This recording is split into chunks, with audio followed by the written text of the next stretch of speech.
사법농단 의혹에 대한 검찰 수사가 진행되는 동안에 현직 판사들이 법원 내부망에다 글을 올려서 또 이야기가 됐는데요. 10월 16일에는 강민구 서울고법 부장판사가 전날 검찰에 출석해서 조사를 받았던 임종헌 전 법원행정처 차장이 새벽에 귀가하자 검찰의 밤샘 수사 관행은 위법이다. 이러면서 밤샘 수사로 작성된 조서의 증거 능력은 인정하지 말아야 한다라는 주장을 폈고요. 10월 25일에는 황병아 서울고법 부장판사가 또 글을 올렸습니다. 국회의 특별재판부 추진을 비판하는 내용이었습니다. 그리고 10월 29일에는 최인석 울산지방법원장이 검찰의 압수수색 문제를 삼으면서 법원은 검사에게 영장 발부해주는 기관이 아니다. 압수수색 영장 청구는 20년 동안 10배 이상 늘었다.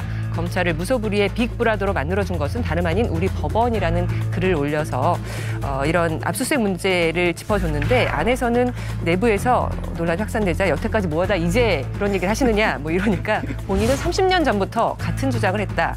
이렇게 또 내부망에 다시 한번 글을 올려서 또 이야기 회자가 되고 있습니다. 판사들의 이런 입장 표명 어떻게들 보시는지. 일단 내부망에 올린 것 자체가 문제 없지 않느냐라는 의견도 있는데 저는 문제가 있다고 봅니다. 그래요? 네, 왜냐하면 이 사법농단 사건이 지금 수사 중이잖아요. 그런데 검사가 기소를 해서 재판이 열리게 되면 누군가 판단을 해야 돼요. 근데 그게 바로 법관이죠, 판사죠. 그리고 이 내부 전산망에 오른 글을 본 사람이 재판을 할 가능성이 매우 높습니다. 그렇다면 단순히 그냥 내 의견 내가 표하니까 뭐 볼 사람 보고 보지 않을 사람 뭐 보지 마세요가 아니라 향후 열릴 것으로 예상되는 재판에 영향을 줄 수 있는 행위예요. 누가 재판을 할지 모르고 또 판사로 이 재판을 관여할 수 있는 그런 가능성이 있는 사람들에게 준 글이거든요. 읽어보라고. 아니 그걸 판사들이 다 뭐 저 개인 의견대로 받아들이겠죠. 그거에 영향을 받을까요, 진짜 판사들이? 그런데 이렇게 말합니다. 그동안 검사가 영장을 청구했는데 법원에서 기각되면은요, 검사들이 이제 불만을 또 표하는 경우가 있었죠. 그럴 때 이제 법원에서는 이렇게 말하죠. 오래된 말입니다만 검사는 공소장으로 말하면 된다. 그대로 돌려주고 싶어요. 판사는 판결문으로 말하면 됩니다. 그리고 또 그동안 있었던 수많은 인권 유린 사례들에 대해서 과연 이렇게 활발하게 내부 전산망을 통해서 실명으로 공개 토론을 한 적이 있는가? 이 부분에 대한 지적을 할 수밖에 없습니다.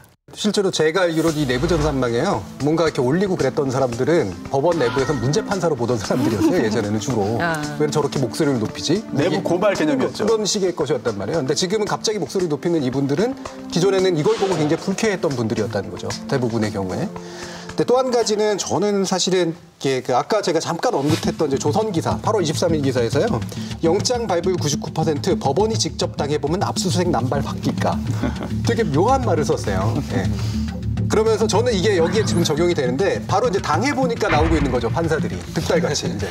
자기들이 수사 대상이 돼보고 영장을 청구하는 사람의 대상이 돼보고 나니까 굉장히 법률가가 되고 인권자가 되고 있어요. 그래서 저는 이것 관련돼서 되게 재미났던 그런 뉴스가 뭐냐면 SBS 8뉴스였는데요. 10월 31일이었었던 것 같아요.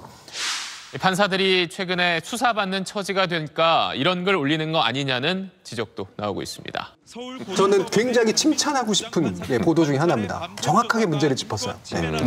판사들의 이중성을 보여줍니다. 평상시에는 말 그대로 영장 남발했잖아요. 근데 자기들이 영장 수사의 대상이 되니까 어쩜 그렇게 모든 법조를 다 대가면서까지 자신의 인권에 대해서 그렇게까지 잘 얘기를 하는지 이 부분은 저는 SBS 8뉴스가 굉장히 잘 얘기하겠다고 생각을